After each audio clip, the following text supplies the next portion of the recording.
ekiragiro ekiyise kyakutwala abatembeeyi buli omu aveewo mpolampola waali era tusaba n'aba enforcement baleme kubeera corrupt nga bajjako abantu bano tebabajjaako ssente.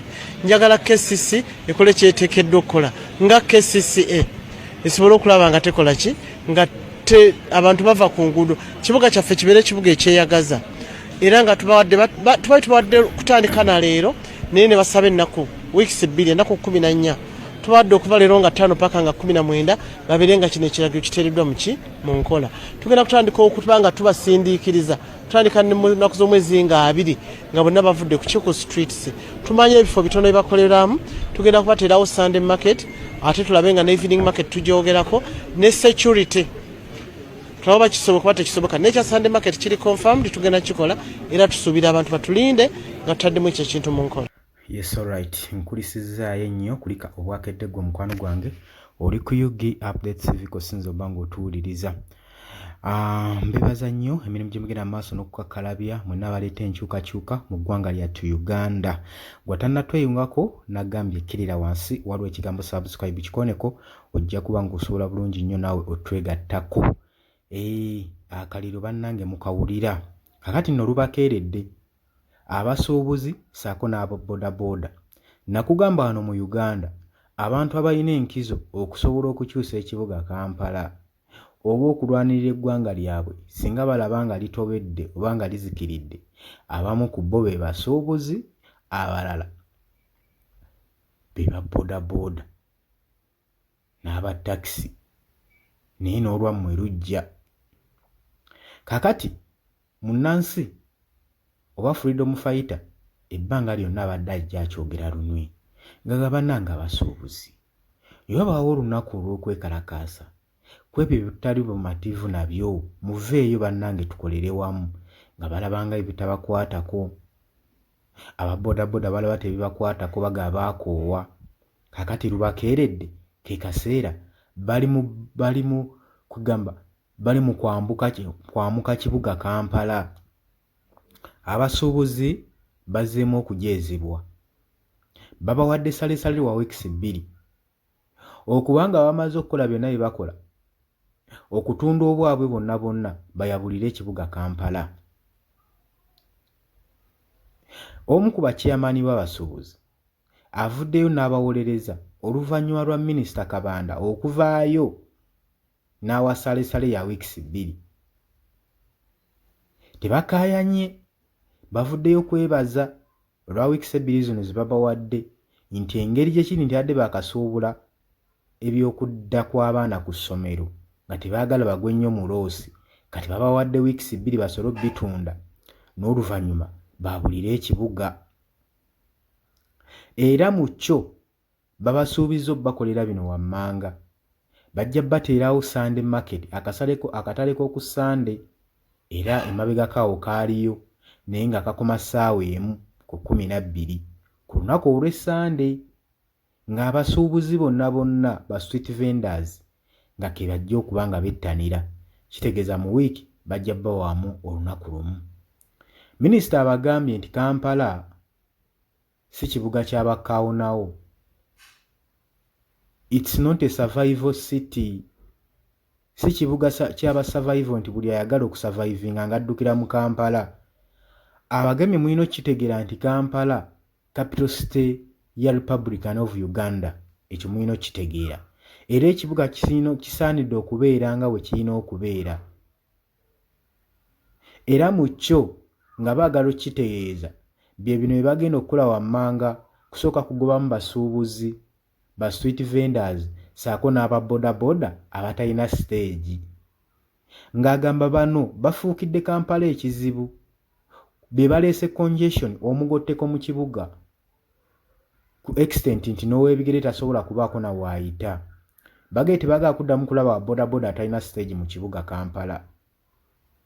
Olwo basooke batereeza ekibuga kibeere ne space. Bagamba congestion eno bagikooye eri mu kibuga Kampala. Era minisita n'awooninga oyo yenna munnabyabufuzi buli politician anaavaayo kaana ku nsonga eno okuteekawo omusittale wa kukajjuutuka agamba ab'obuyinza bajja mukwatanga we kiragira tetuleeza kibuga olw'okuba nti nno tuli mu byabufuzi wabula ekibuga kisaanidde otereezebwa nga we kirina okubeera. Twabagamba nti ku mulundi guno emyaka gino 5 muzeeyi gye yeewadde gigenda kubeera gya butasamukka butassa mwoyo. Era gwe omusuubuzi anaabeera mu kibuga Kampala oba owa boodabooda kujja kubeera kutunda mwoyo nga nkoko emira ensanafu. Ojja kumanya nti ebintu bizzeemu. Kati kufuna lweyo kweraba street vendors bonna mu kibuga Kampala nga n'ekigendererwa kyabwe ki kati wano ewali ekinyusi. Kati njagala otuule owulirize n'obwegendereza. Bino byange si byabwe bingenda okuba nga nkuwa. Obubaka bwange mbunaabunyiizizza ononsonyiwa naye nga nnyina obbuyisaawo kubaako n'ensonga gy'entereezo batangaazaamu. Kakati si kibi okutereeza ekibuga Kampala era buli omu akyagala kireme kubeera congested. Naye lwaki olowooza gavumenti egenda maaso n'okugobamu ba street vendors aba boodabooda weewaawo basaanidde okuba nga bavaamu naye olowooza kabadde akaseera ekyo kyeddemu.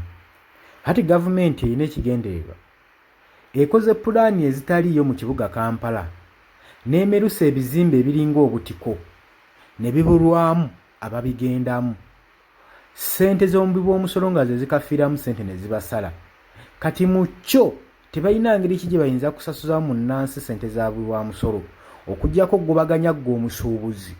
Bwe banaggobaganya ne bakujja ku street kigenda okuvaamu ogenda otandika okuyingira ebizimbe bya Kampala ebyo byateekebwawo nga tebirina pulaani. Ensonga lwaki bibuliddwa ababibeeramu si lwakuba nti bannakampala tebaagala pangisa bizimbe naye ebizimbe ebimu tebirina pulaani era n'omuntu wabipangisa aba ayonoonye ssente ze olw'ensonga nti nno webiri position ze biteekeddwamu teri elite kubanga omusuubuzi ayingiramu n'asobola okugyamu omusimbi gwe gw'aba ataddemu. Kati kiikino ekirala abasajja bano baakola ensobi baba bazimba ebizimbe bino oba weekaanyiza bannannyini bizimbe byo mu kibuga Kampala abasinga tebasasula na musolo tebagibwako musolo gwa ggwanga. Ekyo njagala okikkirize oba okigaanye.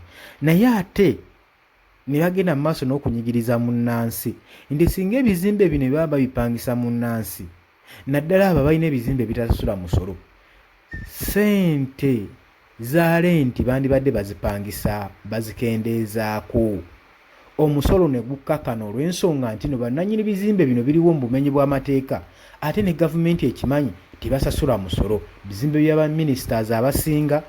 Kati munnansi waaki wandibadde omunyigiriza nga n'ekizimbe kyo kyaliko tusasula na musolo waaki oba tokendeeza ku lenti bannayuganda n'omanya nti basasuliddeawo engeri gy'otasasula musolo naye n'ekyo tekibali mu ndowooza kyabalema okulowoozaako. Zinandibadde gavumenti abo bonna ba ministers abakulungu mu gavumenti abeefuula nti nno banene tebasasula musolo mu bizimbe byabwe bandibadde balina uniform price ku lenti zaabwe nga gavumenti yebagerekera okusobola okuba nga munnansi bamufevalinga. Kati njagala nkuwe katambi kano olabe enjawulo ya Mwami Yoweri Kaguta Museveni gavumenti eriko ne gavumenti ya Idi Amin. Idi Amin dada yesi bagamba yali mukawu naye yali ayagala ensi ye tiyakeera lunaku na lumu n'agobaganyaako munnansi ku street mu kibuga wabula yagobamu abo batasaanidde kubaamu. Baani abaali tebasaanidde kubeera mu kibuga Kampala?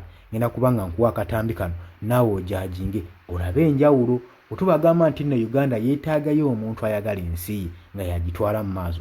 Yandibadde bano abasuubuzi bakubira dda pulaani n'enteekateeka nga si za just kubagobaganya keera ku makya agamba katubadde weeks B tubadde wiiki emu.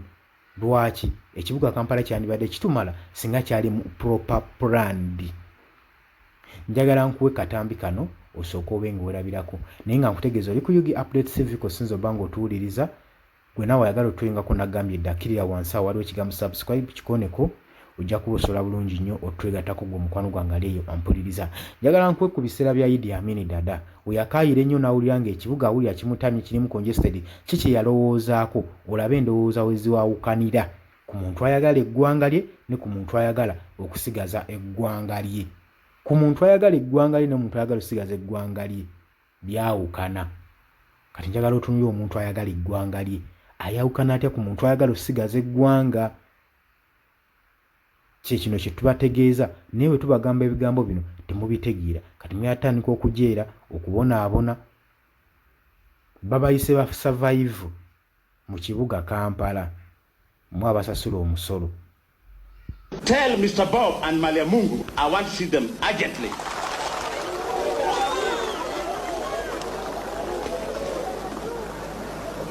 I had a dream sent last night from God. He has instructed me to throw out all Asians from the country. Uganda must be for Ugandans only. The Asians were brought here by the colonialists to build railway. The railway is now finished. Let the British have the Asians and the Amin soldiers have their dukas. They have exploited Ugandan people. I give the Asians 90 days to pack up and go. Do not try to look like a true African by blackening your skin with the shoe polish, or else you will suffer. If you are still here after my deadline, just wait and see what happens to you. What's going on here? Let's find out. Yeah, let's speak to someone. Find him over there. Sorry, I know this is a busy time to stop you. I want to talk with you. Mohammed, you can have that shop there. And Abdul, since you like food so much, you can have that grocery there and eat everything. Thank you, General. We are finally rid of the Patels and Shahs, the whole bunch. And because they are gone, I'm the biggest African leader. Everybody is calling me the great black power of African continent. Is that not true? Who was that shop? I do. It is yours. I'm the conqueror of the British Empire.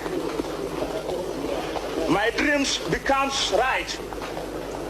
And our economy will now be healthy. Kibedi, I think I'll give this one to my wife. She likes textile.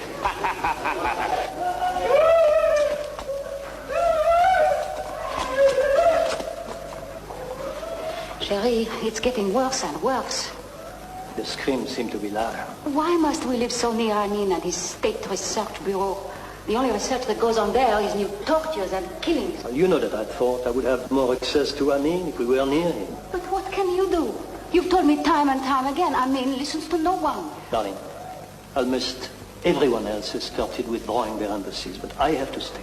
But why, darling, why? Listen, I want you and Marie to go back to Paris as soon as possible. Please.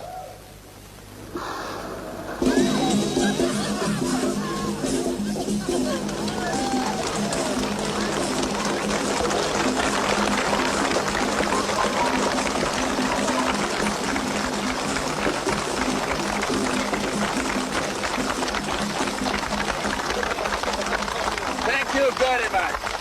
Thank you very much.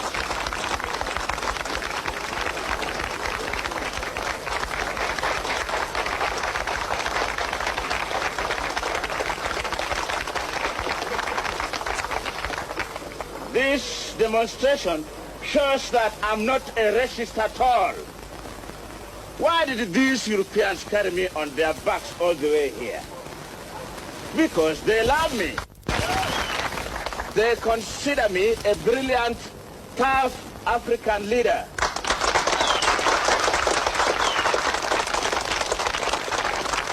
Thank you very much. And thank you very much indeed. Here comes a great leader, full of wonder and full of power. Loved by you, adored by you, a man of the people, tough and strong.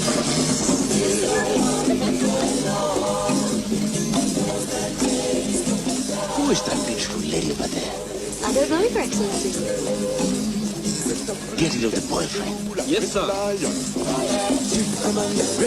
Excuse me, could you come with us?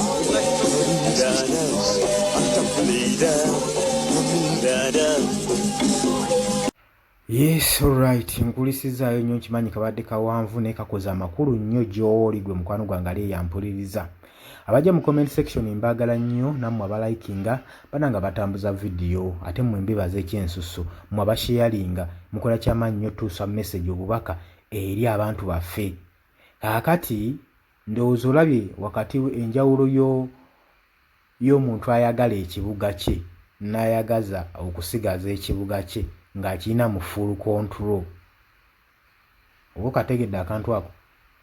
Kakati Idi Amin yewe yakeera ku makya ng'alaba ekibuga kyetaaga change. Yakeera ku makya kugobamu bagwira be balemesezza enkulaakulana mu Uganda era ne kakati we guli. Abasajja abo bajja ne bapangisa ebizimbe ne batandika okubeera ba traders nabo bennyini. Kyokka ba investors abajja okukola amakolero ne kampuni. Kyokka ne babibaguza eri mu makolero mu kampuni ku price eya waggulu ate neno ne bajja ne babyetundira. Kati gw'obigula eri ewaabwe ate ne bikudibako eneewo mu store mu bitadde. Olw'ensonga nti nno gw'osigala otunda ku price y'emu okompiitinga nabeeno ate mu maduuka mu store ate nga neeri mu factory gw'ogenda ate n'obagulako. Oba okiraba? Kakati ensonga neebanga eriwo etyo gwe mukwano gwange ali yampuliriza. Kakati ye Idi Amin dada we yakeera ku makya n'agamba ensonga eno ngenda gikolera ki? N'agamba nti omanyi lwaki? Yabagamba bonna bagwira baamuka ekibuga Kampala abawadde sale wannaku 9. Era n'atandika obbafubutula mu bizimbe bye baalimu n'agira nga bigabira bannayuganda ogwo omutima ogulaga nti obwagazi bw'eggwanga. Kati ne Mwami Yoweri Kaguta Museveni oba ne minisita kye yandikoze n'atusooka agobamu bano abagwira abajjanga ba investors okutukola amakolero mu Uganda. Kyokka ne bavaawo ne batandika okuba nga bainvendinga obuduuka buno obutono ne batandika okubeera ku competition ne munnansi n'abulako we yeekyukiza. Eno ye atunda price ndala olw'okuba asasula omusolo atunda sente nnyingi bo batunda ku price ya wansi kuba n'omusolo tebagusasula be bantu ba competinga nabo. N'ekyo gavumenti ekibuusizza amaaso twegamba era gajjadde nnyo ku munnansi feva n'egiwa nnyo omugwirwa. Kale nze konsaani yange awo weesinga okubeera kati ate mmwe abasuubuzi tuli eno tubalwanirira tubaga muveeyo mwekalakase ku nsonga eno temwagala kuvaayo. Enkyukakyuka wejja mugigoba mumanyi enkyukakyuka ejjanga ereeteddwa gavumenti. Enkyukakyuka esobola n'okujja ng'ezze kujja ku gavumenti esobole okuteekawo sisitimu empya munnansi gy'anaafevalingibwamu. Bintu bingi munnansi bye wandibadde ofevalingibwamu wano mu Uganda naye nga saaviisi ezo tezikutuukako. Omanyi lwaki? Bakulabanga atategeera. Bagamba gwe ne bakola ki ne bakola ki ne bakola ki leero ojja kukkiriza. Kati y'ensonga eri mu Uganda. Oli ku Yugi Update TV kosinzidde okubanga otuwuliriza. Kambalekereko akatambi kano n'oluvannyuma munaakomentinga oba oli awo. Mbaagala nnyo. Mweraba. Yes, mweraba. Alright, gansanzereti mbitegaddereti. Eno sanyu jerere ababodaboda n'abataxi n'abatembeyi gamba nti alo onategera bulungi tekyali bino bya kisiro wambe bambi mutuyambe mutusimbire koleza muntu oyo gasi atali buli kye bakola kituufu ngesirabo omuntu yenna yefuula geno simbe kuli mbo mbabane tulwanirira fa abalwanirira bamwe bazze saagala okulaba dalwanirira omuntu ye musamba mwe temusumbuwa muzeeyi muleke muzeeyi afuge kintu kye Fatuli comfortable mga chagonye muvuzi wa boda wa Uganda aliwali mwenyenyo tumuleke abone fute bitukola kye bitukotako ne malanda basimambo MPP cyane kansana bise mu asembe kule mumuleka abana bafe biki bana nyongera bajukiza temuko tuna abatunda kasoli tuna abayo cyalo tuna abakola bi tuna abamakani tuna fawasika chapa tuna temutaliza andi Gule nafo imwe bakimasa nnaku mukimasa mpalo oli abalaloza tebimukwatako teri agenda kubeera muzira mu lyato libbira amazzi gajja tuka mu katebe mwotudde kubanga eralo likola ki amagezi agenda kujja lwampaka nabagamba kyensanya bakina kabina aka ali mu driving seat agenda ba kabina kamunga namwe pasenja muri kabina kamu eno basi nene teri kubikula ndabirwamu neja teri yadde okuyimira oggulu obunyama ku kkubo gagenda kujja ku mpaka practically twabagamba mufunyemu akalembekereza lwaki nti balina obudde bungi mu kuwanisa Kyagulanyi ke kalembekeza ke mulina ng'abataxi ng'ababoda ng'abatembe ng'abasisi ba chapati nga mwe bannayuganda tugenda kwesiba bbiri otherwise dereva mukoomu mumumanyi aludde ng'avuga ate ebinnya mubiraba ku kkubo teryagula mbave nako mmwe alright kati gwe abitegedde gamba nti honorable Asadaman Makebi teryafuguma